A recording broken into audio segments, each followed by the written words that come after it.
पब्लिकनं गाडी पळत होती, पण पब्लिकनंच घात केला आणि सुट्टा निकाल घेऊन सुद्धा गाडीची हाल झाली.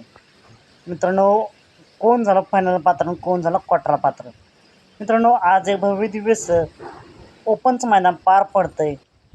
युवा लिंबकेसर लिंबखिंड या ठिकाणी ओपनचं मैदान आणि या मैदानात सेमी क्रमांक 2 सुटला. या सेमी क्रमांक 2मध्ये एकूण 8 गाड्या सुटल्या. त्यातली एक गाडी सुट्टीवरच बाद झाली. त्यानंतर 7 गाड्यांच्या लढत पाहायला मिळाली. त्यानंतर एक गाडी मागच राहिली आणि शेवटच्या क्षणाला 6 गाड्यांच्या लढत झाली. नंतर निकालाशिवाय 2 गाड्यांच्यात लढत झाली आणि पब्लिकने गाडी पळत होती. पब्लिकने पण सुट्टा निकाल घेतला होता. गाडी फायनलसाठी पात्र झाली असती, पण पब्लिकनेच घात केला आणि पब्लिकला घाबरून गाडी तासात गेली, तास पलटी केलं.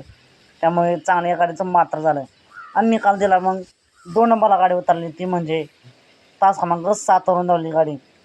मुळशीचा सर्जा पळाला आणि सासवडचा मान्याभाई पळाला. या गाडीला फायनलसाठी खूप साऱ्या शुभेच्छा. मित्रांनो, असे निकाल पाहण्यासाठी आत्ताच आपल्या चॅनलला सबस्क्राईब करा, लाईक करा आणि शेअर करा. चला तर मग भेटूया पुन्हा एकदा नवीन अपडेट्स भन्नाटाच्या नवीन व्हिडिओमध्ये.